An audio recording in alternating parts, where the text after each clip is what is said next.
Genor TV, Shana Kitoko. Image na yo na monde entier balelango makasi. Genor TV nangai bana kini basepeli makasi. Ba diaspora bana Congo. Bosunga Genor TV ekende liboso. Shana munene, Genor TV, Shana munene. Image na yo na monde entier balelango makasi. Genor TV nangai bana Congo basepeli makasi. Bana kini chaîne oza pour na bino. Pour nous dans moni ba image non par-ci par-là. On a sepela qui fort, bana Congo, bana Poto, ba diaspora. Vous s'abonner na chaîne Bino Genor TV, mingi ko lezati. Boki eza Genor TV. Vous s'abonner massivement, vous soutenir Genor TV, vous soutenir sous manager d'Abisso Franck Ojivadol il est pour naba initiative. Genor TV.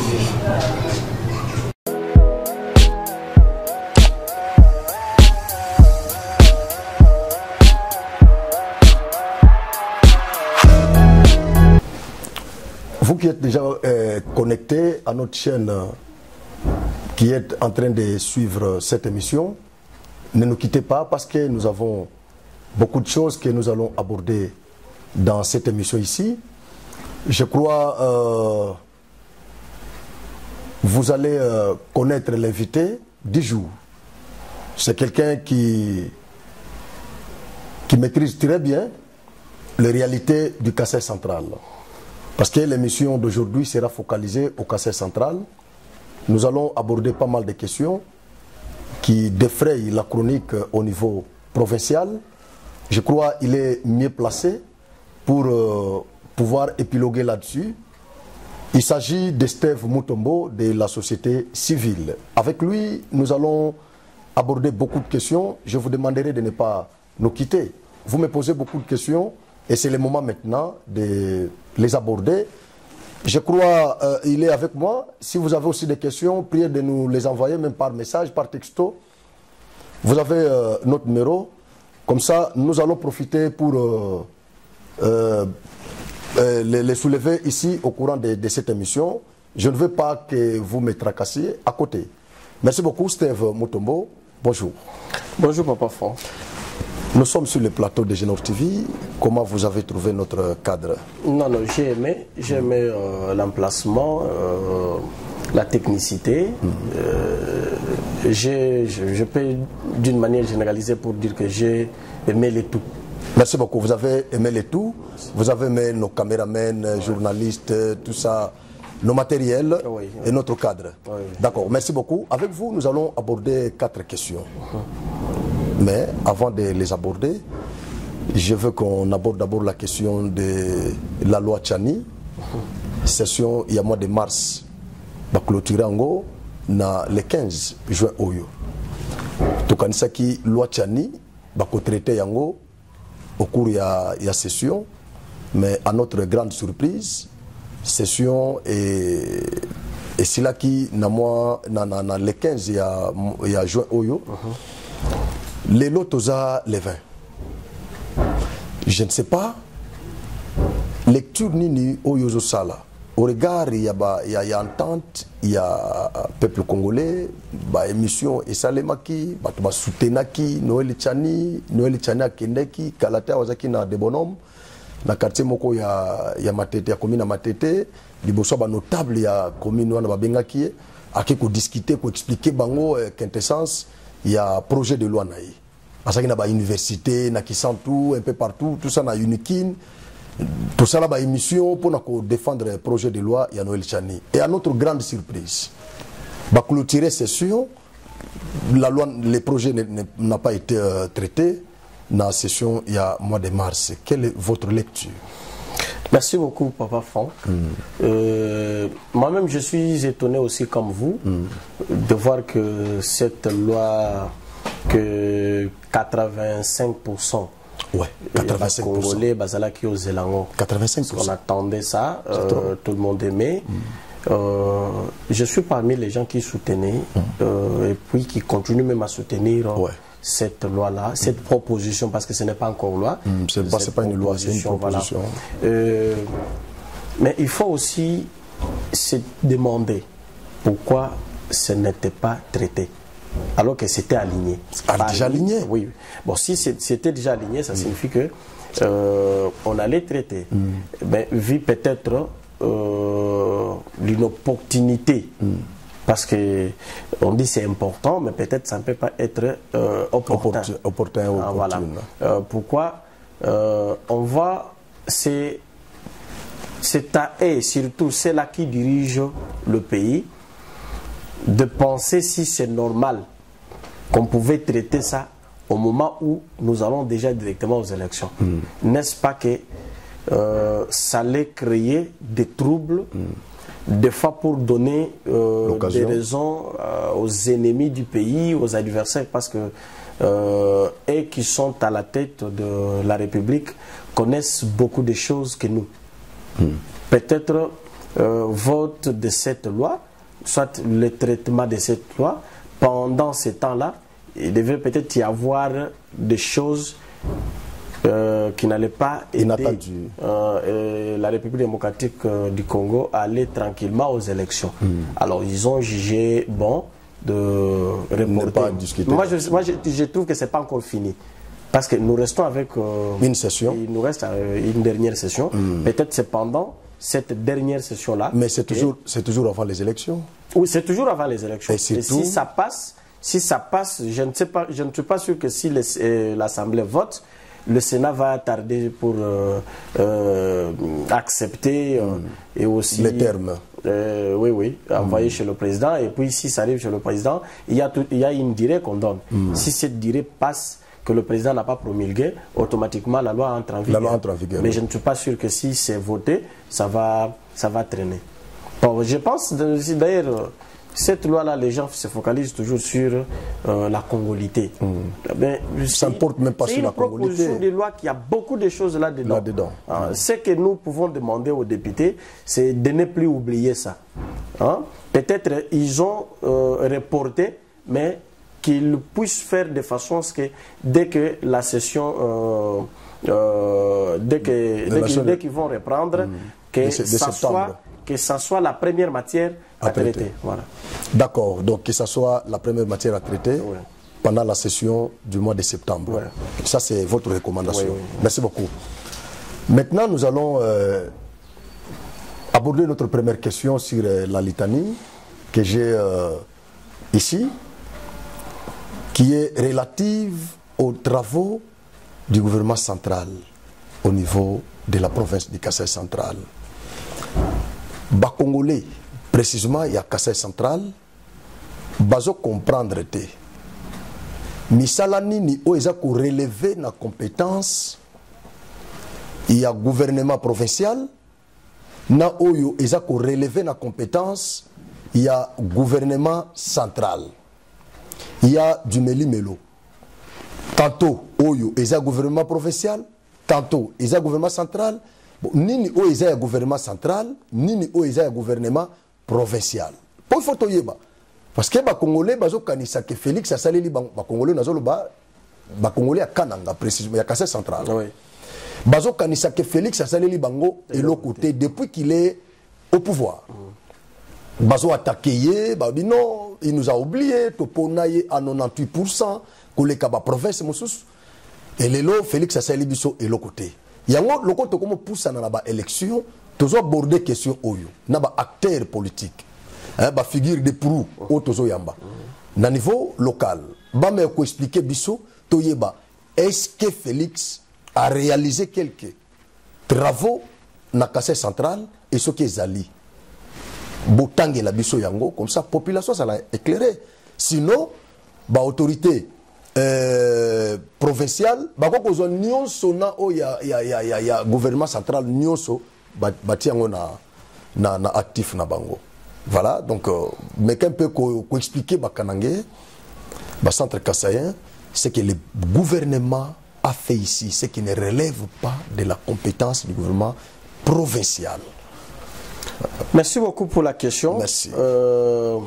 C'est bien précisé là-bas, on dit les travaux du gouvernement central. Là, c'est pour mettre la différence entre les travaux, les chantiers du gouvernement provincial. Et ceux du gouvernement central. Et quand nous allons expliquer, les gens comprendront si effectivement le gouvernement central a des chantiers à Kananga, ou c'est le gouvernement provincial. Je vais d'abord commencer par vous dire que le gouvernement provincial n'a pas de chantier. Le gouvernement provincial n'a pas de chantier ici. N'a pas de chantier au Kasaï central. Et pour ceux-là qui disent que Tshisekedi n'a rien fait au Kasaï central, des fois, il faut connaître, ils parlent sur quel plan et dans quel secteur. Parce que des fois, il y a les autres peut-être qui parlent sur le plan administratif. Ouais, administratif. Les autres parlent sur le plan financier, le plan du travail. Parce que du côté plan du travail, si quelqu'un parle comme ça, moi je vais vous dire qu'il y a les NP depuis Kabila.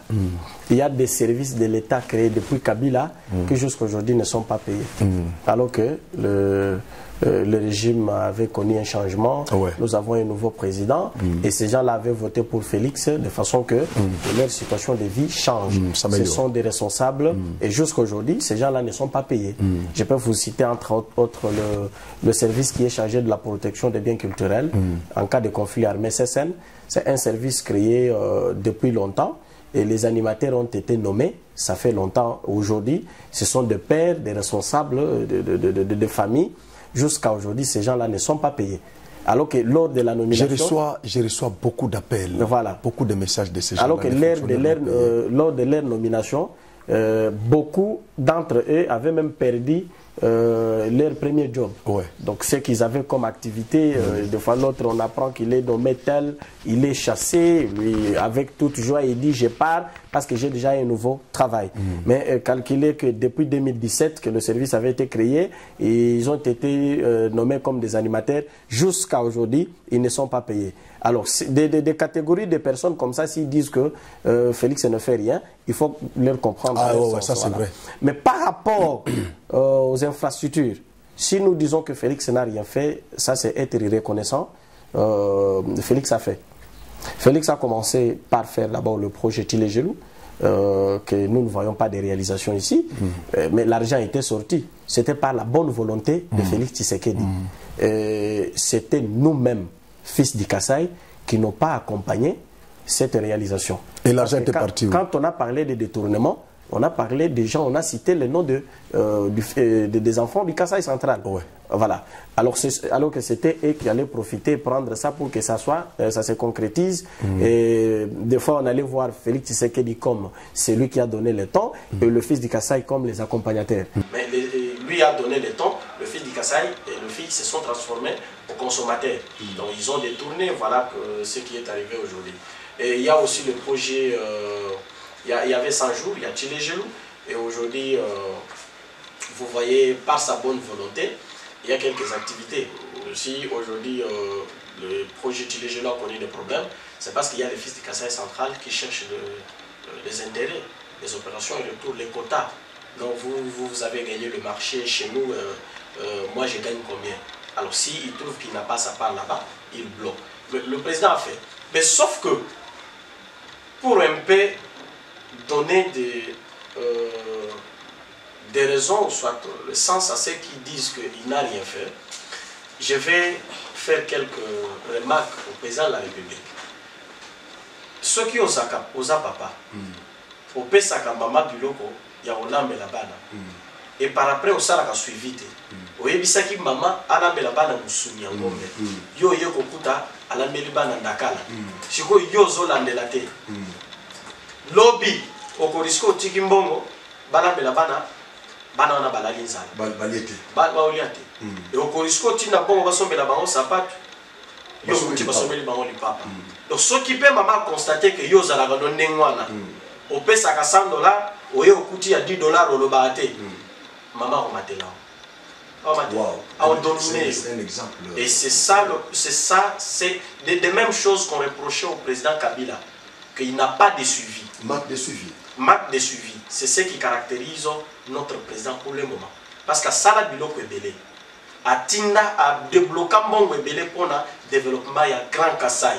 Mais biloko na soki ko kanti de l'autre, c'est parce que Azan a suivi. Et puis peut battre Tinda kapona ba suivi et ça va balinga na.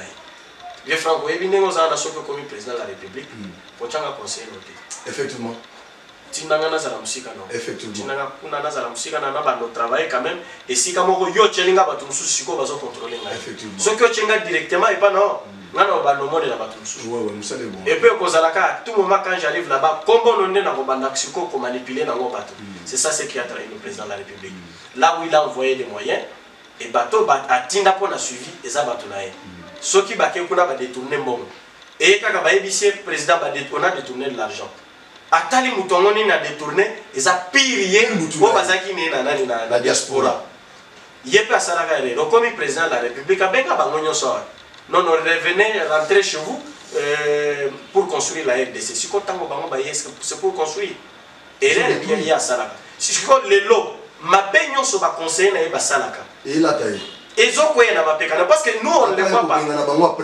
mais lorsque le président de la République est venu par exemple ici au Kasaï central faire des promesses ceux qui vont voter dans commis président n'a pas ça la bino tel azakana conseiller yemoko c'est pourquoi nyonso biso tozomona ezande ye ceux qui a lobby non parce que selon la constitution effectivement c'est le gouvernement qui exécute le programme mais biso tout le monde a gouvernement tout le monde a ndeye parce que le gouvernement ils ont exécuté le programme sous leadership naïe.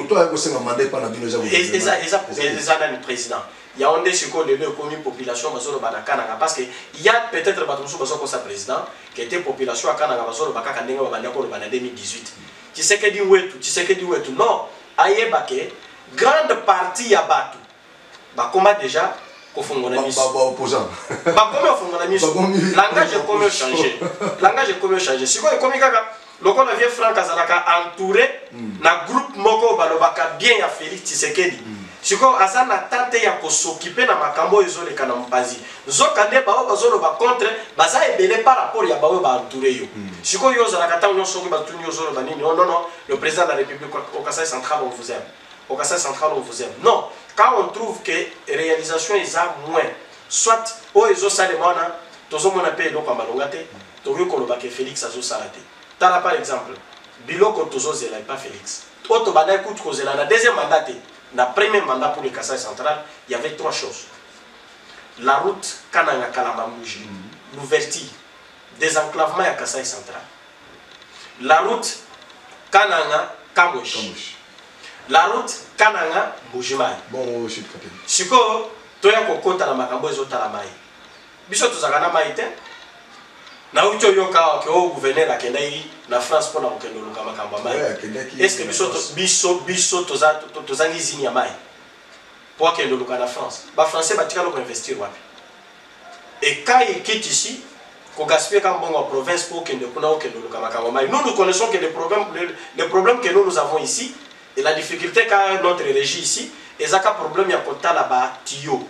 Parce que tuyau est bébaka, et tu as pas de pompe, entreprise à chinois et à Kababongi Saga. Et ça a déjà normal, mais il faut qu'à battre la tuyau, ni nous qui ne katoka, et bébé wapi, ou les autres qui ne gaza, et tobo qui wapi, babongi si, s'il faut faire comme ça.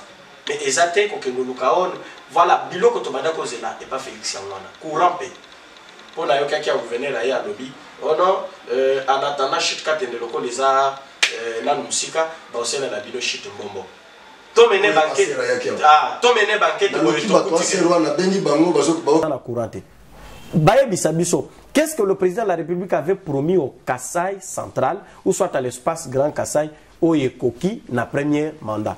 Mais tu dois reconnaître quand même, faire misala msusu et salema, au msusu et en cours, malgré que qualité au bazo salelango, ils appellent longue vitesse. D'accord.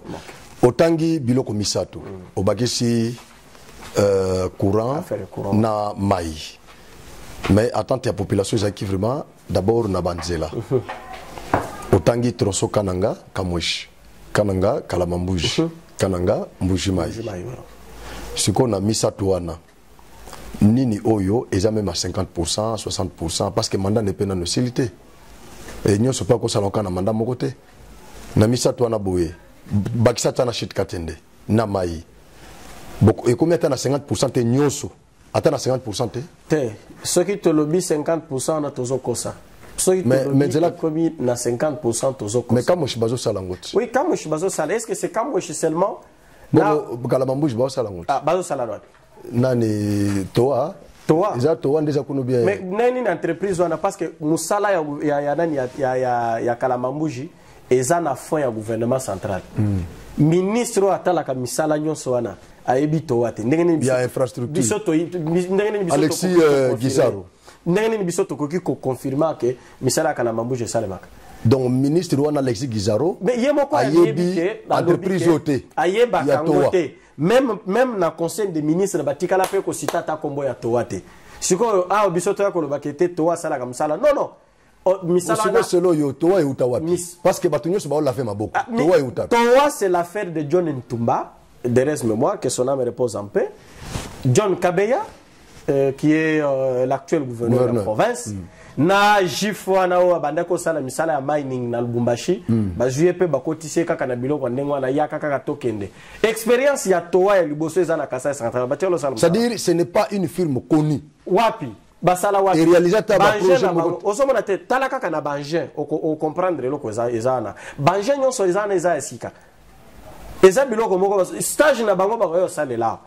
C'est pourquoi ils sont sur terrain. C'est pourquoi sur terrain, vieux Franck, mener banquette, non. Au coup, que cette entreprise n'a aucun technicien. Et puis, nous avons bureau na bango ezalaka na luka bango adresse bureau ezalaka na bango kaka soki okomi na DGM na service ya nerwana na esika photo kenayo soki otalika liboso na komona soki otunika mtutel awe biso c'est après il faut que luka bango to luka bango yo na ngai to luka bango ba expliquer biso nanu. Alors, et si kaba outi, na iloko bazoni nga basala awa. Voilà. Mosala ya kala mambuje salema te bazo kosa. Yo so mona wapi entreprise basala mosala na iner na zela mla iner wana nenwana. Ouais, nakenda kuna. Voilà, 1h du temps, soki babandi 9h 10h bakati. Bazo kolega na 10h na matamba bake kuna. Voilà. 12h bazo zonga. Voilà. Et wapi osio mona entreprise sérieuse. Compacteur pesalité. Sala bazolongola le boudier là bazozongisa pa nani na mabele bazozongisa zelo plutôt bazozongisa zelo donc pour na koyeba que entreprise ngo ezana na ba technicien te recrutement na ebité ne kutu basala kango eza entreprise privée et recrutement izo salema na bâtiment administratif expérience test nyonso bazosalela okaka na lopango bâtiment administratif wana bazolo kotande ba taximen bazala kawana ayena oyeba okumba akoti kuna kumbi tracteur ate c'est fini oya yebi bakamati yake kuna technicité ezate bazana technicien te sikoto yako lo bakenzela wane salema chef de l'état ici kazali ayeba keza pire distraction nzela wane salema ate siko qu'est-ce que Mambuj nani kamoshi arabe contractor non arabe contractor ça ne pas reconnaître misala batwana isa koza ouais parce que bazaki na 622 na kota kikwiti basali yango bien arabe contracteur ba au travail ngamo na kendaki pe kuna na Genor TV ba image ya nzela wana ezali na kuta vraiment que bazo travailler wana pena to beta masola ba wana bazo sala mais c'est wana iko kisa 50% te par rapport à ba promesse mais quand même bazo sala kana nani Mbujima eza wapi nano bandité mais nayoka ki que président sengaki ba banda arabe contracteur ba banda na bena mande soki na bena mande ba baliana nzelo ya route na partie ya ville kolonga bena mande tina aéroport on dirait oui baliana nando ba makadamiser ngo mais je comprends pas pourquoi il lokone isalemate talane kutozo ozola musalika msusu oye pesanga kanda na bwaka audio moko na groupe ya bikanda kanda na kanda nyonso pona eloko wana ve entreprise a gagné marché par rapport à l'opération retour na ba COP na bango obo bengi toa pour ceux qui ont na bureau à toa okutake ata ndenge bino boza déjà installé boye ezate bako sengelo kiti donc bazata ne toza installé boye c'est que je leur TV à l'équitoa mais nazo lo basoki okomi kuna bako sengelo kiti pas ba vazin ngana koma kuna tokenda mi bale kuna moko atelema likolo mususu afandi na kiti. C'est que Genor TV à l'équitoa. Boleki bango siko tala na entreprise ya boye nanu musala ya liboso babandite mutu na bango oya defendaka bango ake kotala le délégué ya chef de l'état ya présence de la république oya yakia opona osenga bato arabe contractor po ba asphalter nzela ko banda Luluwa Titubuluku rivière Luluwa Titubuluku rivière Luluwa baso banda Notre-Dame Luluwa Notre-Dame Tubuluku oazo koche bango mikolo yo après le départ ya nani ya le fait John Ntumba ake kosenga comment on en est ake kosenga na otanga na banga nini na banga nini na banga loko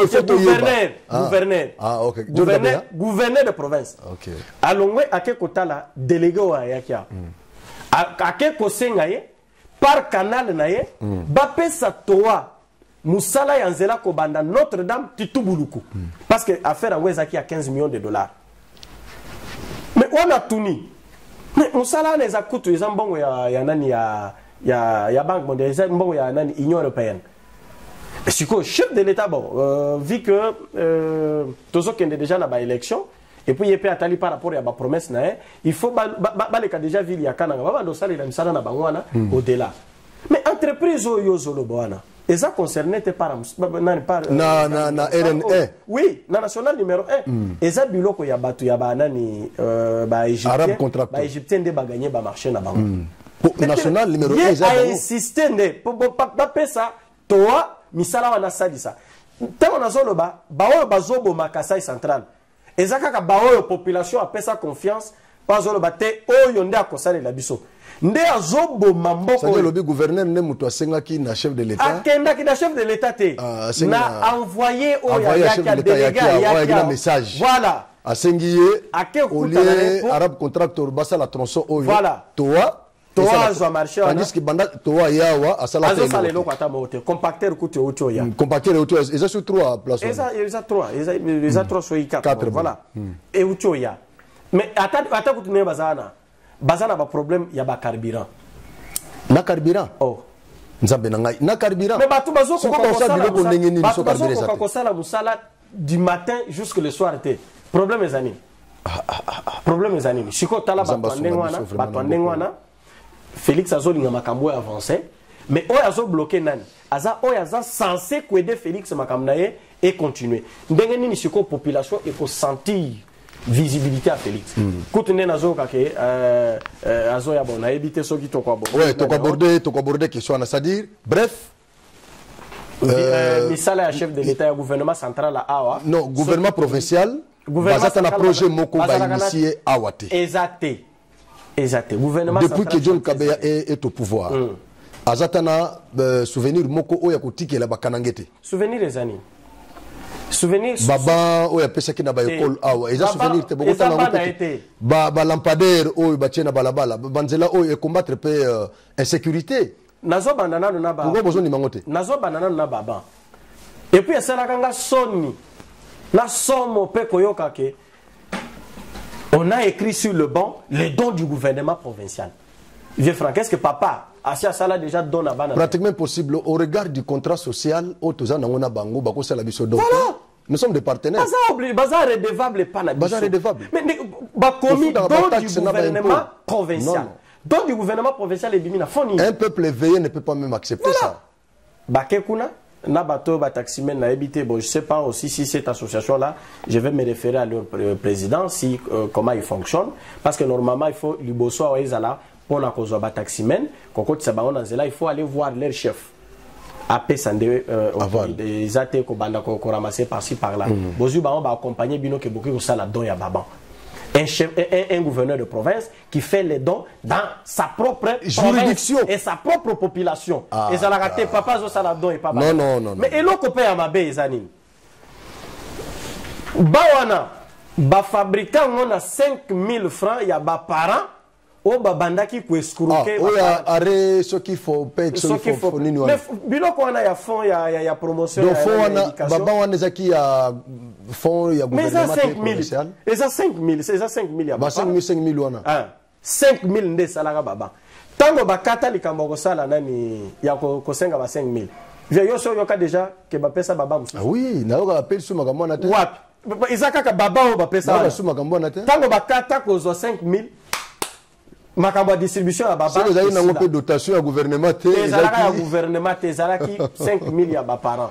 Et oye ko lo basu so loko ya nani à part baba o lo bili kambo ya ba lampadaire. Ba lampadaire. Gouverneur asa tana lampadaire côté. Ah non, ne dit pas. Mais nazo biso azata na lampadaire. Mais sinon les gens nakatoka kuna bachina bachina landori ya ba lampadaire. Ba projecteur. Ba projecteur ya. Eza bilona Boja nani? Projecteur eza snelt. Mais il y a subventionné. Les à la régie provinciale, ils dépendent du niveau national. C'est par rapport à leur présentation. Et puis. Mais le gouverneur est trop actif.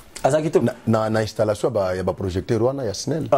Il y a évité que les politiciens profitent de l'action. La réalisation, il y a plus de qu'est-ce qui est arrivé? Quand le gouvernement provincial s'attribue dans la distribution, il y a lampadaire au Félix Yemokwatini. Parce que ça, ils ont le chef de l'État. Lampadaire au c'est que il y a gouvernement central, mais il y a individu président de la République Yemokwatini. Oui.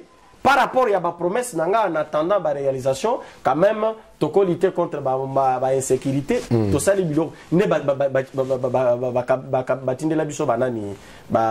il y a un gouvernement provincial. Le gouvernement provincial, il y a un chantier à Tamoko, nulle part. Mais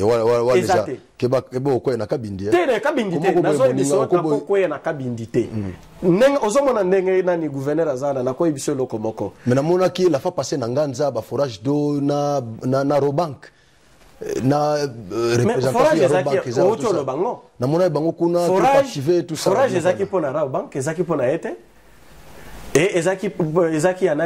qu'est-ce que lui a fait ici au passé central concrètement? Qu'est-ce que John Kabi a fait? C'est pourquoi on a qui un lancement. Raobank Azalaki, Marcel Madjila, Azalaki Azaki représenté diocèse, Yepé Azaki représenté Nan. Si quand on talaki likolo à bidon Ezaki distribué, c'était écrit comment? Ezaki Robank. Robank. Donc le mal c'est quoi? C'est d'inaugurer quelque chose oyo ba honorer yo qui était yonde yaka au salaboye yo le bien zana effort nanga nete lo comme sous ya nani ya Africell. Oui bien que na ko lo comme sous que le gouverneur dit aux gens que Africell est arrivé ici par la démarche nae. Ah bon réseau c'est la Africell ko tu ba même banquette na bango ba tango ba yaka banquette pour ba yako cha antenne na bango ya zalaka ta gouverneur ta. Non mais tu sais déjà na ba entreprise mususu ya communication comme ils ont un problème à réseau. Voilà. On va ba commerçant ba installer là. Est-ce qu'il y avait nécessité d'amener Africell? Bon ce qu'Africell a une entreprise à caractère commercial. Est-ce que est public. Et actif. Donc nous que par rapport à bilan du gouverneur Nengazana na ba chantier na azata na chantier boroté. Alongola ba barrière nanzela, kuta ba barrière belé alongola ngo mais moi j'avais reconnu ça. J'avais reconnu parce que ça fait partie à cahier des charges on a salé là. Tangoya qui a comme gouverneur cahier des charges na pesa qui c'était ça que j'avais demandé à l'ongola ba barrière. Mais il en avait fait quand même. Est-ce qu'à l'ande la gaso que ça l'a été a on en quoi. Voilà ba barrière ngo zonga. D'accord. Dans le Belasiko, deuxième point, arrivé à chef de l'État, Toyoki Barimer, ça part dans tous les sens. Que le président Félix Azananzela, Azo Nakananga, to éviter ce qui est vrai, to eza lokuta. Parce qu'il a tout abordé. S'il s'avérait que c'est vrai, président Zoya Aou, message n'est ni selon yo, akoki ko ya nango.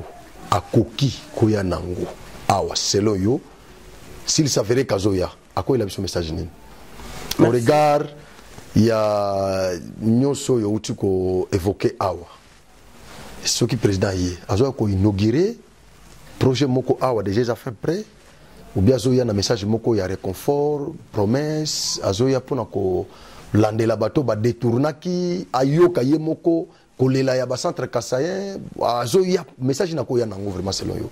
Merci beaucoup pour la question. Moi aussi je l'ai appris comme vous que le président de la République arrive ici. Trajet exact il commence d'abord par le Bumbashi, Bumbashi Mbujimaï Kananga. Donc si nous sommes chanceux, nous allons fêter avec lui. Ouais. Nous allons fêter avec lui.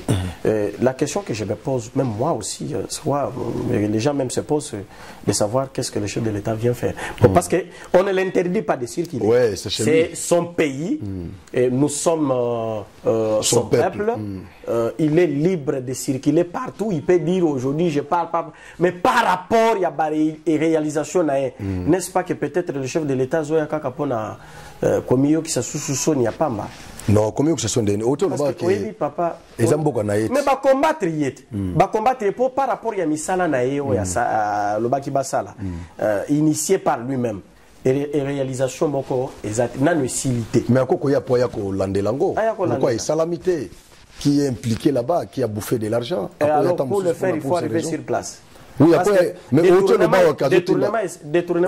bas au cas où tinda battu soit tinda bazaka ba copain nae bazoya bazo coopérer na ba autorité locale na Kinshasa na et yazoka ba information te ba notable pe mboka bazali soga yé net ba biso pe tozali bilo pe bozali que ba opesa biso accès en commençant par nous autres ici soki kaka yani atiaoma bato liboso bakosala ye moko koyoka autorité provinciale ngazana akoyebisa batu na ye okoriske kutuna photo nanga boye bato bazotambola na wana ba poche oyo soki aye bolekisa ete amona mokonzi mais so que de manière individuelle bakoyamba te mais so bosali ata moko kus bosali soki pe soki ba sentir que yo zana kati kuna obebiseli baningana okobebisela baninga parce que bakoboya koyamba bango. C'est que yo aux appena bête noire et gouvernement professionnel. Mais papa ici c'est quoi? Ce n'est pas seulement moi. Je vous dis même le membre de son propre parti. Mututu oyaza azozo courage na ya koyebisa gouverneur la vérité de ce qui marche et de ce qui ne marche pas. Azo transformer directement na ennemi. Non mais gouverneur non gouverneur aza akangisi na mutu awate. Akangisa. Non ngana zo na wika ngaza na media. Akangisa. Akangisa. Toyoka kaka wake nani ase gouverneur Kabuya bachaki na résidence surveillée. Akangisa je ne sais pas ce qu'ils ont prisonnier moko politique a dû nous na prison ah ouais je ne sais pas. À part ancien gouverneur na zo informé que ba membre mi balé ya parti na il y a eu des pêches. Il y a parti. Mais ce qui est il y a eu des pêches à vous vendre Kimiate. Est-ce que y a un parti? Est-ce qu'il y a confiance à Batunios? Aza déjà un adversaire, la propre partie. Plutôt que ce qui est arrivé à chef de l'État. Par rapport à arrivé à chef de l'État, toujours c'est pour la Mokonzamboka Ayanae, c'est bien, mais les Kambouzaka que Mokonzamboka Zoya Lissu pour la Kolaka, Mokonzamboka Zoya pour la pré-campagne. Mokonzamboka zoya ko inaugurer ou soit Mokonzamboka zoya ko superviser. Obiga za charmant. Boko kanele pindati so facha komi ababandi ko loba. Obeti maboko. Teme yaza la bien. Ce qui a été charmant. Pourquoi ça président a soutenir. Mais par rapport à les attentes il y a Kassayen surtout du centre parce qu'ici c'est l'ouverture du monde normalement. Est-ce que Bissoto bénéficier ou soit ok voilà batobo pesa kingai ba accompagner ngabiete te biso to pesa gi mututa yemo ko mutu andome bango et total la paix n'entourage nae le chef de l'état pesi priorité na ba connaissance nae na ba relation nae wana ifona lo belango na tunosko question voilà na parce que nazoka na ba média na ba réseaux sociaux na ba leader nyonso kasa central nyonso bazaka contester nyonso oyo ote oyo kuna ote oyo koto ote parce que mboka nyonso za na ba leader nango mboka nyonso za na bato déjà ndenge za bazo bisa Moïse abi Moïse mon serviteur passe devant donc na mboka nyonso za na bato za ba lekisa déjà liboso avant ba mususu siko ba nyonso za ba lekisa liboso na Grand Kassai na Kassai central précisément c'est loyo nan yango longola nano ba bazana no ba vivre na anonymat o nano ba yebanité tout ça mais o déjà si ba yebani onza ba salexi liboso c'est loyo leader nini oyo ko pesa confiance à Kesoki azui gouvernorat oyo pendant 5 ans à ko développer Kassai central bon na ba onyoso yebi o déjà nzamba sa tomboli na Kassai central oyo déjà basi ba dirigeant ba gérer déjà tout ça o nyoso wana tangela ngata moko oyo personnellement soko vandi penda bolobe ti poza na ba initiative va bien soka zu professeur pesa professeur Keliboso so facha pesa ta ministère moko infrastructure professeur na biso ko développer oyo so to sengi o lancer message pas fachi qui a nommé yata na pesa ta ministère ou bien na ba député professeur qui va voter comme gouverneur au Kotanganan. Très bien, merci beaucoup. Par rapport à nani ya gouvernement provincial. Provincial, la zone gouvernement provincial oyo o à cause de la gouverneur ya malam. Ngaku tu soki bazongi si vie quand de mpompa. Donc c'est fait la fort. selon le camp de Mpompa. Mais crise ezala ina mboko yo période camp de Mpompa. Te bazaki ndeko bundisa e. Crise ango ba créaka. Ozomona te ata Félix Tshisekedi azana. Crise ina mboko yo. Félix Tshisekedi azana pouvoir. Ozomona te ba opposant nde bazo créer ba crise na makasi siko poya a jusama mabe azala critiqué par sa population, mais je sais que c'est lui qui avait bon siko soki komi ga ndenge wana soki muto azu pouvoir o ba bundisi ye. Vous pensez que na France ba de Gaulle ba bundisa bango te? Bon ya onde dazo ibisa. Vous pensez que ba Kennedy na meri ba bundisa bango te? Ozomona province soki ba créer kabiloko ba créer qui a été pour le départ de Camp de Mpompa, on allait être très loin parce que le projet à Kalamambouji c'est Camp de Mpompa. Vous m'avez demandé par rapport au gouvernement provincial. Donc pour le ministère. Non, toi qui es dans la province. Donc pour nayo ba vient abiso nyonso ba leader nyonso politique, on a l'équipe déjà liboso, ba Kapuku Trésor, ba vient ngai sénateur Kambai, Denis Kambai, trop de saluta. Ba vient ngai bango nyonso wana penza bango nyonso. Autant profiter pour la tangier quand même. On profiter pour la tangier. Na batu nyonso. Mais pour la penza, pour ngai viwana. Mais il y a en tant que Congolais. En tant que Congolais, pour ngai province au pena muto ko vandi sa pena leadership. Ko coopérer pena bana mai. O baza libanda ba diaspora, o baza na kati. O di Denis Kamba umela na mbokote. Denis Kamba umela. Je suis parmi même les gens qui disent que Soki Denis Kamba umela na mbokote. Soki il y a 3 ans. Nazai na Goma, je crois na Goma à l'époque. Tant on a yoka qui na province à Kassai centrale, Denis Kambai, muto comme gouverneur, Nathalie Bogolo nga binkolo zolokum. Vous comprenez? Parce que Viwana, tout ça vient à maîtriser ma solo. Et puis il y a une coopération. Vous comprenez? Denis Kamba a été attaqué. Jamais on a fondé un problème. Au moins, tant que vous pas matipé sur le plateau, à exercer le droit de réponse. Effectivement. Il n'y a pas Zongissi. Porte-parole. Il y a un donc, pour nous, yo, Vekande, quand de mon côté, Nazo Bakisa Sousuna Denis. Ah, Denis. Ah, c'est que Denis a gagné. Pour Denis a commis ce qu'on aille, Nayo. Donc, on a bisomi balé et pas fait Denis. Donc, surtout, on lance un message et pas Fachi. Ils ont c'est la vie sur ta vie, on a appelé la province comme ça qu'on peut s'y. Mais les Kamsou, c'est ça que vient ça. Il y a un système à Kassaït. Par rapport à côté à l'union sacrée. Et ça, et ça, il faut que tu aies la sécurité. Vieux Denis a aucun parti. Non.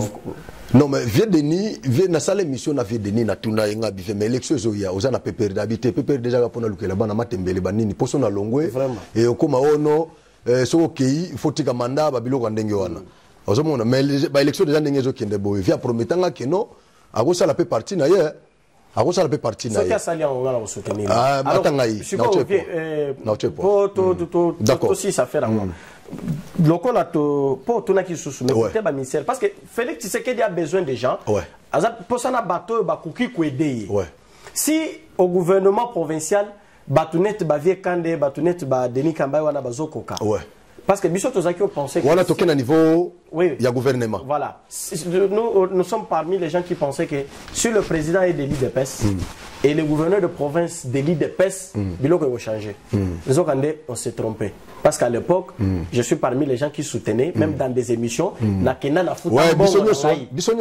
bongo soutenir John Kabeya mais ngabuna kitati na terrain na sangisa ba motard banini tout ça pour na ochepo mais toujours regretter mais au niveau national bateau le président peut coopérer collaborer avec eux pour le développement à Kassai. Bao bazal le loso kia zumbongo kendo fanda na États-Unis te. Arofanda. À partir ya de pes na e.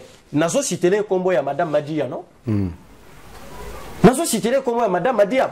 Madame Madia. Cette dame a fini toute sa jeunesse na IDPS. Na o batakaki na waki batu ya mboka na bango kuna kotea ka. Oui, pas batanga ba master na ngo bakendeki. Voilà. Stéphane Balamonge na Joël. Oui. Tant bakenda kala mambusha na ma population ba chrétien qui est parmi ba leader na bango.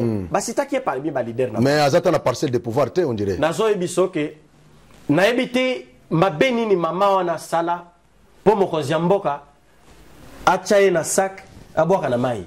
Baza batu moko soki a confier na garage. Garage que tu as bien important sur son au sala boyomoni mais il bacha na mai bacha penane ba mais azo yo kanate mais maman on a soki Félix Tshisekedi a pe sa confiance ni na ngwe linga yetambola te a Aza est mon côté. Baza est belé. Oyo basili sa jeunesse na bango na IDPS. Baza la récompenser te tu lelo. Bazo zo bana mikeo bazo kota lelo. Kaka po ba yebisie ke tala. Yo na opeso ministère tel. Oko bando retrocéder nga autant.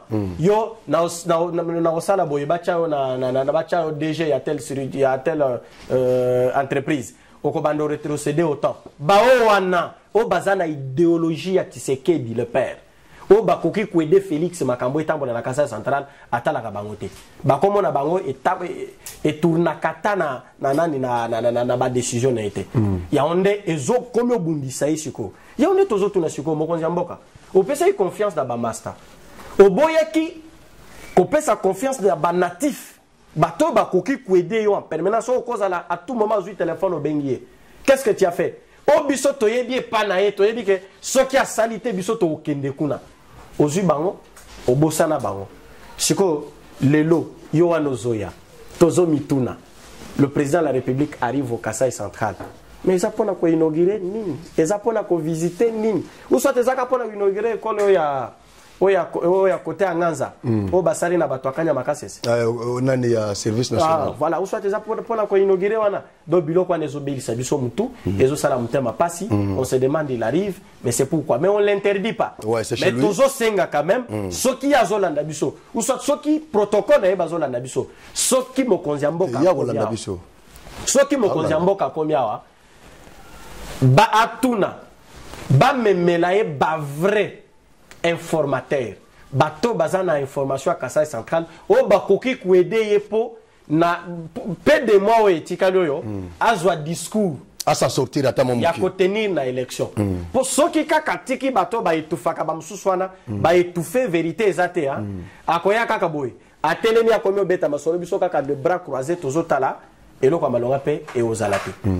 Donc Azoya nous le souhaitons qu'il soit le bienvenu chez nous. On se demande par rapport à sa visite. Ceux qui Azoya nakanda peut-être cause à la kanda ayoki ke na Kasai basalaka o balobi Kasai basalaka te c'est quoi lobi ngamoko na kitana kendo tala et ozala bien kitaye moko ba meme na kalamba mbuji ba meme na mbuji mai parce que normalement natan au chef de l'état sali espace Kasai chef de l'état lingaki sous oiseau avion te d'accord lingaki soki akomi mbuji mai azui mutuka kananga chikapa d'accord. Près de 100 millions de dollars ont été déboursés pour lutter contre les érosions dans la ville de Kananga. Où en sommes-nous avec ce projet? Et ça, si j'ai moko, il y a bien mon amboka par rapport à la lutte anti-érosive. Kananga est menacé par des érosions, baravin kolobaté. C'est une ville en voie de disparition. Et non en voie de développement. C'est une ville, Kananga est une ville en voie de développement en voie de disparition. Kananga ville est la commune Moko. La ville de Kananga, commune ya Kananga. Commune ya Kananga, on coûte ezana bakwe mususu soki okei nzele katani. Soki oketala mutokuna otiki moto na ngambo, okoti na ravin, obimi kuna pokendo kutana nae. Mais ba commune mususu ichika le pardon. Baravin, n'en parlons pas. Mais chez mokonzi mboka yoki rapport wana. Ceux qui gouvernent mutosala ki yango. Ceux qui eza ba management nae asali akoti koto. Est-ce que Mbongo ne sait comment déjà déjà parce que vous voyez l'argent du Kasai, Batouachikapa, le gouverneur a déjà lancé les travaux. Ouais. Mbongo eza déjà, même chez nous ici, Mbongo eza déjà. 100 millions wana. Mbongo eza déjà, gouverneur azanango. Ayebi esi ke ezali. 100 millions. Ayebi compte oyo Mbongo eza déjà. 100 millions de dollars eza déjà. Mais où sommes-nous avec ces projets? Et l'on freine le lancement de ces travaux. Et entreprise nini, par quel canal on va recruter l'entreprise? Viens, ezana makamususu d'ailleurs qui n'a ko bois kananga flash dans les cas. Ouais, boka, mais toi gambo dit, ce que place il faut relancer l'ensemble. Il faut que Zamboka landela. Yo za banque surtout ministre national ya agriculture. Nazoye bisa soki akolanda émission oyo. Aluka nenge ya komene banketa yebake engin ya projet volontariste ya Lubondai. eza wapi et puis eza na état nini. Toboyi makambo ya kozwa moto ezaki prévu pour ma vie Frank na Kalamambuji bino bopesa ngo Steve kene nango na Mbuji Mai. Toboyi biloko na tango na beti déjà eloko na batu nyonso o ba miyebi baza déjà na plan wana ba comprendre déjà. Toboyi détournement na mboko biso tozole la masango ezate. Tozole la nzala. Banje wana yaki pona nani projet nani ya bakambo ya agriculture na msusio yo kinenga chef de l'état selon son discours. So banje wana ekenda wapi? Venazo biso Hollande la kaka. Hollande le comprendre. Banje wana. Biso toyoki déjà que eza quelque part. Quelque part wapi? Bo yo zaka bank. Yo zaka bank te ba. Banje wana eza na nzela. Robank eza kuna tembe yo za robank te. Banje wana eza na nzela yo longwa lubonda hiver kananga. Poya ko sala nini? Mena kananga zo osani. Poya ko sala nini? D'ailleurs kutu na yamba bande ko moko IDPS aw ba yibisanga ke lubondai et produisaka ba masango période mo boya soki 1500 sacs batekela ngwa na kana bolia ngwa na kana na wenze nini bolia ngwa na kana te tolia soki ba kuti que nos projets comme déjà fait prêt karaté déjà dans masango ko zala ko inonde mboka tolia ngote tolia on a marché nini bateka et comme sur le niveau nini le boya que opposaki question par rapport ya ba lutte anti-érosive mais to kwei koto il n'y a pas de problème to ramasser o ba onyoso ba ramasser tala nenge siko azwi boro wa beti koto ba o bazana kati ya plan ya mabe ba miyebi déjà to lingite banje ya lubondai e ya kokanga baravin na kananga toboyi tikol ba biloko wana donc de côté masolo yekende toboyi baluka entreprise o ezana ba anja Steve okole kaboro na mbango boye tezela nanu est-ce que oko répéter le kwano le na lobi boye étant congolais 100% je pratique droit na ngai ouais exercer na lobi boye ba anje ya lubondai ata mokote e koma na kananga pona ko yoko sala ba ravin batika ba nani anje wana to komi déjà avec 100 millions de dollars tozo kene déjà na saison A entreprise nini eko exécuter yango teme ko zala kaka bako bandaka ko ramasser ndenge baramasakate ndenge baramasaki bato atoa na bâtiment administratif sans engin mais baoloka kaka bakoloka bato we ba ko tracteur andimi ne yaka apesi exercice moko ameki ekoki ba maticien eloko wana ale to bana na ravin o bakange silimbongo ko batie na poche na lobi boye ministre ya agriculture azo kangai na chef de l'état ba Hollande ngai balandela makambo na conseiller ya président de la république na matière ya nani agriculture atale la makambo na Angé wane koma na kananga koma na kananga. D'ailleurs, je suis en train de demander même qu'ils interviennent quand c'est encore en route. Que ça n'arrive pas à Kananga. Pour ce que comme na kananga kozonge kozala difficile. Bati kango e fanda kuna et ça et produire biso biloko kolia. C'est pas possible. Parce que nous ne pouvons pas à tout moment commencer à dépendre. Ce n'est pas possible. Baluka entreprise d'ailleurs, office de route azali. OVD azali. OVD bazali. Bapé sa bango marché parce que ce sont des entreprises il y a l'état. Il y a l'état. Bapé sa bango marché wana. Ce qui ba koluka pourcentage na bango nenga baluka kango. Baluka ngo mais ba entreprise wana eza habilité basala msalana. Ce qui bazana ba agente ba entreprise wana OVD office de route. Ce qui bazana na ba agente hein. Baluka na ba entreprise o ezawa. Ba kene na rab contractor. Po bango bazana na ba agent mususu eza na réserve. Ba kene po bazwa. Mais bati ko ya lubonda. Na tu no question moko. Voilà. Makamonyo subozolo ba oyo. Est-ce que gouverneur John Kabeya tango akendaka pe kini ndenga voyagera boyo est-ce que ça na temps ya kokuta na ba ancien gouverneur ba diriger peza Kananga o ba diriger Kananga net ba vie Kande Mupompa ba sénateur Denis Kambai ba Claude Lubaya ba sa ibele o ba sa ibele o ba sa nanu alors ba kufa est-ce que ça na temps ya kokuta na bango parce que ça se fait na ba province mususu bato ba diriger bato ba lancer projet net Kande venanga Kande ou lancer projet ya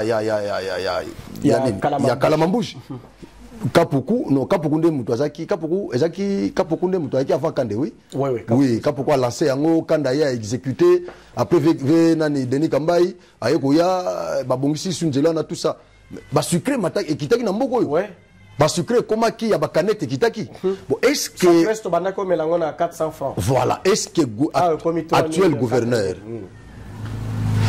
tango kinaka kini est-ce que kuta na kazana tant vraiment ko sangisa baba lubaya malgré batanage politique na bango balobela Kassai central ayo kata mayele namona ki na France awat tango guerre ya Ukraine na Russie bandi France poso na France nani Vladimir Poutine abando kanisa que France a gotinda basoda na Ukraine mais avant Macron a sa décision abengaki ba président honoraire au basa vivant en l'occurrence Sarkozy na François Hollande abengaki bango na Champs-Élysées po yo kapé maile na bango tout le monde président angolais asalaki ngo abengaki malgré bazaki na ba conflit abengaki président Dos Santos mais est-ce que gouverneur na biso mboka ezo simbati makamonyo za bloqué est-ce que kuta na kana ba ce gouverneur akana na kisasa nenga kenda kwa na abenga bango nyoso ba vieux boya to vanda to lebela mboka na biso bosala kinini po tambola bo pesa nga mayele vieux mona yé d'abord aza mal entouré le gouverneur de province est très mal entouré aza entouré na batoyo donc babenga ka les ennemis bato alikunya mutema mabe donc il y a une viscérale bato kutu bazwaka ba problème avec les gouverneurs au bakenda déjà yo kanisi mutongo akwa encore donc bazwa ba problème ba gouverneur au bakenda c'est quoi ko encourager été aluka ba voilà ba prédécesseur nae mususu bakendaka et pas nae moi j'ai appris parmi les anciens, je ne cite pas les noms. Ah, t'es vieux, banque yo zalaka banque te. Yo zalaka banque te. Je garde pour yaya ko ebisanga te que non pourquoi tu n'avais pas encore obtenu mon autorisation pour dire que bon beta on cause la yem to ebisaki ouais loba mais okundi ouais loba voilà akenda apesa eba conseil mususu auto pesa ba conseil par rapport ya ouais même la difficulté au yazo na partie n'a pas na super formation et pas ancien gouverneur ya mboko voilà to sola na epeza fungula ngai keno aluka mona mai na kini alia ko dengo sobono ayoke la kamu ayoke la kabangote pour lui je ne sais pas je suis en train de me poser des questions soit notre chef est envoûté ou soit Azaka Kayemo mais le gouverneur de province pour ceux qui Azalaka John Kabea que moi j'avais connu avant. Ah oui, bien déjà avant. Mais il y a la boyette. C'est que ndako na bino wana na ba problème. Parce que kabuya pe babandolo bakani wana kabuya. C'est que ndako wana ndeza na problème. Ba wana na problème. Oyo ayaki a la campagne. John Kabeo ya comme gouverneur a recevé Bisso. Qui a parlé avec nous et vous sentez que vous parlez avec un homme d'État avec quelqu'un qui a l'esprit de collaboration. Il y a Kassai central. Là, on te batumi balé. Donc, nazo biso que mokonzambo kazo bundi sama na Kassai central, vous n'avez pas d'idée. D'accord. Donc, basala na projet oyo, auto cholo ba ya ba lit anti-érosive. Na boyi, na lobby bien. Et puis, nous allons commencer à mobiliser les gens pour dire non à l'arrivée des engins. Il y a projet volontaire. Il y a le bon datewa na ngamo pe na uzana terrain. On a koya ko sala baravin to boni lutte anti-érosive. To za na posa eko ka parce que 100 millions oyo. To kolande lango. Wana ngamo na zawana. To kolande lango. Wana nazali to kolande lango eza tina suka. Tina suka. Ouais. Wana tina suka. To kotala ba engin oyo zo sala to yeba ke ba engin wana uchwa. D'accord. Ezala ya nani ya lubo. To komo ke na suka déjà. Voilà. Des ordres ils en assemblée provinciale. Hein? Qu'est-ce qui se passe? Gouvernement provincial, une assemblée provinciale, bazo coopérer ou bien je ne comprends pas. Quand la tête au monde qui bande comme bakenda qui vandaliser siège ya assemblée provinciale, ba vandaliser, ba tumbina mutu kakuna, ba bilo wanengwana, bazo flotter ba drapeau ya IDPS, nakati ya bureau ya assemblée wana. Est-ce que membre moko ya IDPS za nakati? Nazo ebiso ke pour la pétition bazo ezo viser membre moko ya ce bureau. Il y a assemblée provinciale. Est-ce que membre moko IDPS za nakati? Pour répondre directement, nako ebiso ke IDPS baza frustré na makambo ezole kana province.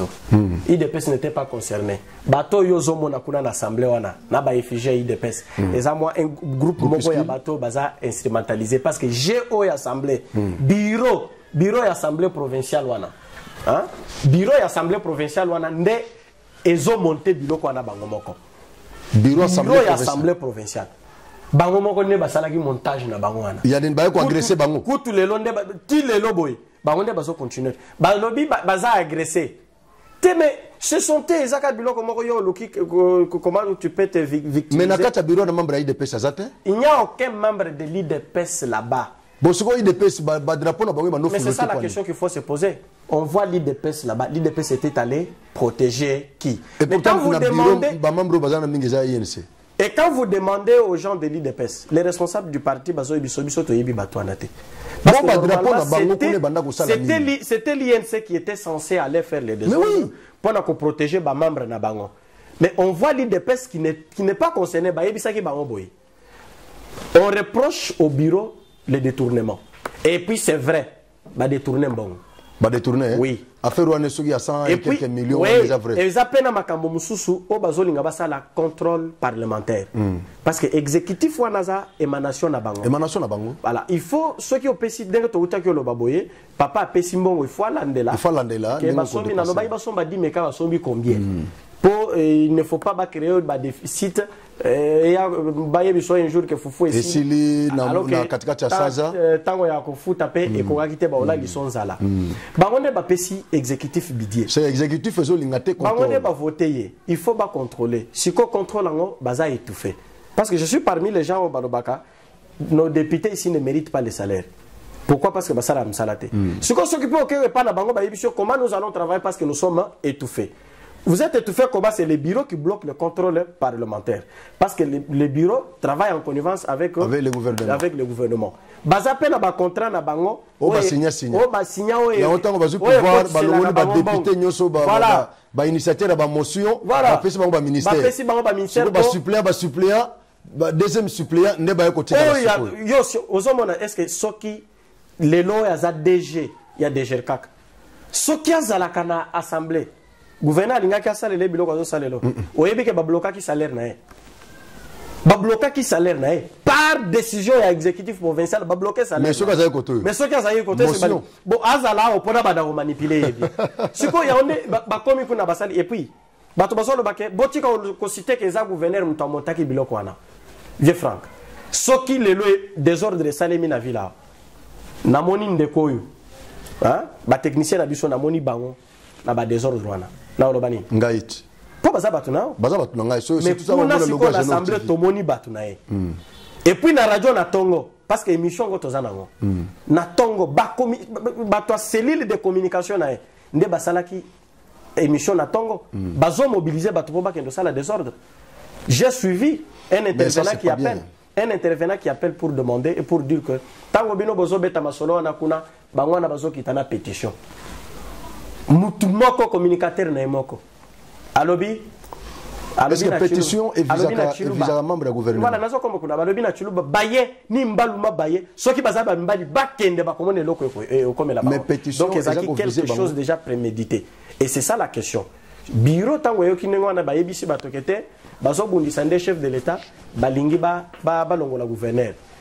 Au mona wapi pétition et longola gouverneur parce que gouverneur c'est par motion. Soit censure, soit de défiance. Mais ce qu'on a comme pétition et zolongola neni. Babi misi raison te, bazolinga ba faire partir bureau de façon que bureau ko ya wana et longola gouvernement. Mais son gouverneur salamalamu, pourquoi zobanga? C'est ça le problème. Si toi tu ne te reproches de rien, pourquoi zobanga? Pourquoi tu as peur? Et on bazo viser za mutu mususu. Pona nini ozo protéger. Pour bureau et assemblée, eza régi par règlement na bango intérieur. Et non, mais il y a un problème. Mais l'exécutif a régi par loi sur la libre administration des provinces. Il y a des critères pour le faire partir. Ceux qui étaient comme le gouverneur, même Bissonyoso, je ne peux pas accepter qu'on puisse faire partir John Kabé. C'est ça. Quand on trouve si qu'on place, il y a qu'au juger. Oui, après c'est bilan. Totoni kutu ba député ngo bazolo bakete bazolinga ba longola gouverneur bazo bisabiso biso yo to longola gouverneur soki to longola gouverneur to ya juger de pèse par rapport il faut totika ya kende. Non, ils ont bien réfléchi. C'est ça au moins ba désordre kutu salemi wana nazo ka kutu bato yi de pèse baza frustré bazo cité bango ke bakesa la désordre alors kutu ba ko to baza na kanda eza na bato basala ka musala bato ba membre nyonso oyo ya IDPS o bazaka na gouvernement oyo o ba se retrouver na gouvernement ya John Kabea bakata ka bango mbongo ya nani pourcentage ya parti mais na yo ki kati na bango bayebi singa ba flashinga mbongo bakata kabiso et comme à la direction nationale té et puis j'ai estimé tout ça les calculs les ana ba 7 millions de francs congolais et kenda nango oye kenda kaka ndingwana par mois mbongo ana faut suko totuna nani ngwazo kwa boyo kutuna ni zamba kamuna bango parti voilà c'est ça yo logo suko comment que n'était la partie le sous nete metoyo ni pour bayeba ke ba secret nyoso tozana vieux frère nazo biso ke tozana makambo moko soki tolobi to lo bangwawa et kolukana nazo mwasi nanga na faire voyager na kini azala kuna de yindi ngana bambie loko wana allez au chare na beti ata 1 mois na tozana biloko soki na lobi na beta matière ezali mais ekokendeti tokota na ba vie Steve matière ezali mais on ne veut pas parce que quand même ils sont autorités non bazana tozana démocratie papa soko lobi ngo na nga ko respecter honneur na bango eza problème te kotanga ba kombo te mais ceux qui détournement ba acte moko ba soupçon ezali tout ça. Non, mais il faut dénoncer. Il faut dénoncer. C'est que bazolo ba que population ne eza contre de pari à bureau. Baye bisabiso population eza contre. Ba kezo ba mama o ba komba la kana nani na. Ba mama na ba kombo la kana nzela. Ba kezo bango. Et puis na message nini. Boya tokende na assemblée, on veut faire partir les gouverneurs de province. Mais allez-y comprendre. Une maman comme ça au ébicier, on veut faire. Oui, oui, lobi na kanisi eloko moko esalemawa. Bon nanga akoma au jour moko na retard musali ngana bengana yawa. Bazaki na manifestation na stadium. Kutu na profiter pena senga mbongo nanga na omi, tiranga caméra kuna. Na profiter na senga mbongo nanga na bato INC. Na bato INC. Babenga bazo bon nanga bakeno 5 partager sur bambongo na ba quartier na bango kuna ono boya na stadium. To pesa bino bambongo biloko ndengwana bakena stadium o basala manifestation na bango bato INC. Bon nanga kenda akansi ke ba opesa bangola na lamuki na tongo azate fala servir ngai azate na fasha ayeko bimelanga na 10h na tuni ya lemuno kwa kena sema kuna ke de valeono babenga ibiso na INC na stadium tout ça pona mbongo après ba pesa biso mbongo te nazo profiter na lancer message na bato INC ba utiliser ka Genor TV bazo ba caméra na nga pesa demi journée babenga bango ba kendo couvrir manifestation wana ba kenda ko couvrir yango bazonga na ba image to travail image wana ba komo benga bato INC mais na comprendre te siko bolingo futa te pona nini bino image abo bozala da image zali eza na machine na wati biso to kwede bino to sala siko ba brûler po bayoka mais oui image wana zali atane tu soki to lobi boye o boza ba malnutri ah papa malnutri elo wa uta wapi hein elo na wa ba réseaux sociaux na ba nini gouverneur mtolo bakango aloba na banani ndengo za na soki kaka o meki lelo ko attaquer ya ko bengo malnutri.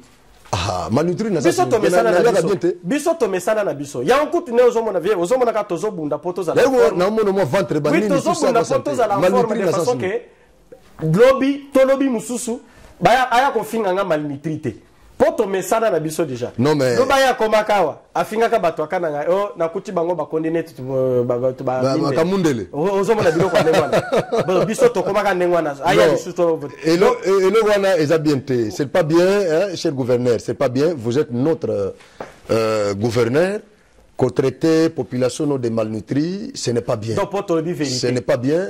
Nous sommes en démocratie. Imaginez Fachi Nengazawana. Combien besoin attaquer Fachi? Papa, Bafinga et combien tu sais que la vie privée? Ah non, mais Mouton n'a pas fait Mouton c'est mon démocrate. Combien besoin Finga tu sais que Fayou Tambolate. Fayou Tambola. Ma Finga et Bilo comment Bisoto Kolo. Ce que c'est Kabila. Fayou Tambola. Mais Bisoto le Baka Mukeboye. Merci. Tokomi na suka. Mais il y a une scène là la mona ngai. Naoze la lar ya Genor TV. Bobenga Genor TV bakenda ko couvrir manifestation ti lelo bo futanga larté. Naoze la ngo to ça la bien. Pour sinon bambodi et obanoya. Viens excuse moi mukuse. Ouais. Nazo pesa message da bato bazolanda biso. Ouais la batika interprétation ya kolobake. Tala caméra.